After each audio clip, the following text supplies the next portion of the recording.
ഓ രാമനായരെ, ഗോവിന്ദൻ ഒരു വാക്ക് പറഞ്ഞ വാക്കാ, പക്ഷെ അത് പാലിക്കാൻ ലേശം ബുദ്ധിമുട്ടുണ്ടെന്ന് മാത്രം.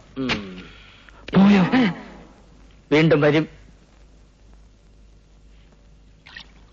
കണ്ണാ, ഇനിയെങ്കിലും ഞങ്ങൾ പറയുന്നു കേൾക്ക്. രാധിക പൂർണ്ണ മനസ്സോടെ നിന്റെ കൂടെ നിൽക്കണ്ടേ? നിനക്ക് അവളുടെ കൂടെ തോളോട് തോൾ ചേർന്ന് ഒരു കുടക്കീഴിൽ നടക്കണ്ടേ? കണ്ണാ, നിങ്ങളുടെ ജീവിതം പുഷ്പിക്കണ്ടേ?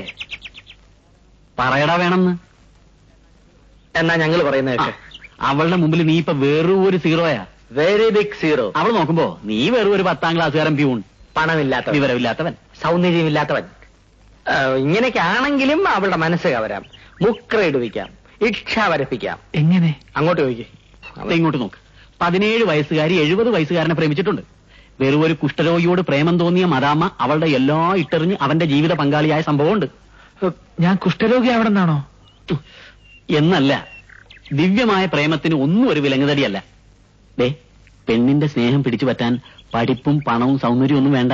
നല്ല പെരുമാറ്റം മാത്രം മതി. അതിനിന്നു മുതൽ നീ പുതിയൊരു കണ്ണനാവണം. ഇല്ലേ ഞങ്ങളാക്കും. രാധിക വരുന്നു എന്ന് കേൾക്കുമ്പോഴേക്ക് ഗ്രഹണി പിടിച്ച പിള്ളേര് ചക്കക്കൂട്ടാൻ കണ്ട മാതിരി ആക്രാന്തം പിടിച്ച് ഓടിച്ചെല്ലരുത്. അവൾ നിന്നെ കുറിച്ച് എന്ത് വിചാരിക്കും? ശപ്പന്ന്. മറിച്ച് പോകാതിരുന്നാലോ?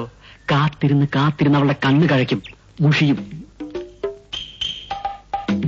വാതിൽക്കൽ കേൾക്കുന്ന ഓരോ മിതിയടി ശബ്ദവും അതെന്റെ കണ്ണേട്ടനായിരിക്കണേ എന്നവൾ പ്രാർത്ഥിക്കും. അപ്പൊ ഠേ എന്ന് വന്നിട്ട് നീ വാതിൽക്കൽ തട്ടുന്നു. ടക് ടക് ടക് ടക് ടക്. അവൾ വാതിൽ തുറക്കും. പരിഭവം ഉണ്ടാവും. അതൊരു സൗന്ദര്യപ്പിണക്കം മാത്രം. അപ്പൊ നീ നിന്റെ ഈ 32 പല്ലും കാണിച്ചിട്ടുള്ള ഒടുക്കത്തെ ഇളി ആദ്യം ഒന്ന് നിർത്ത്. ഗൗരവം വിടരുത്. നോക്കട്ടെ, സ്വല്പം കൂടി ആവാം. സ്റ്റൈലായിട്ടുണ്ട്. ചോറും വിളമ്പി വെച്ച് അവൾ കാത്തിരിക്കും. നീ വെയിറ്റ് ഇട്ട് സ്വപ്പം നേരം നിൽക്കുന്നു, കഴിക്കാനിരിക്കുന്നു. ഇവനൊരു സ്വഭാവമുണ്ട്, ആർത്തി. വിളമ്പുന്നത് മുഴുവൻ കാണാത്തത് കണ്ടതുപോലെ നക്കി തോർത്തി തിന്നും. അധികം കഴിക്കരുത്. അവൾ അപ്പുറത്ത് നിന്നെ ഒളികണ്ടിട്ട് നോക്കുന്നുണ്ടാവും. ആഹാരം ഓരോ വറ്റുകളായി ഇങ്ങനെ ഇറങ്ങാത്തതുപോലെ ഏതോ ഒരു ദാഹം. അപ്പൊ നീ എന്ത് ചെയ്യും? വെള്ളം കുടിക്കും. ഇത് ആ ദാഹമല്ല, ആത്മാവിന്റെ ദാഹം.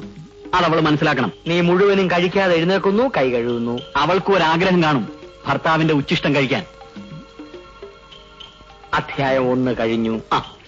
എന്ത് ധൈര്യത്തിലാ ഗോവിന്ദേട്ടൻ ഏറ്റത്?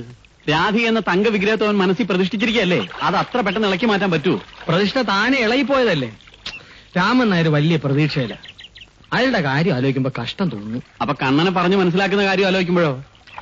നീ കുറെ നേരമായല്ലേ വെള്ളത്തിൽ തപസരിക്കാൻ തുടങ്ങിയിട്ട് കരയിലോട്ട് കയറ്റ്. ആ ലുങ്കി ഉണങ്ങാതെ ഒരു രക്ഷയില്ല ഗോവിന്ദേട്ടാ.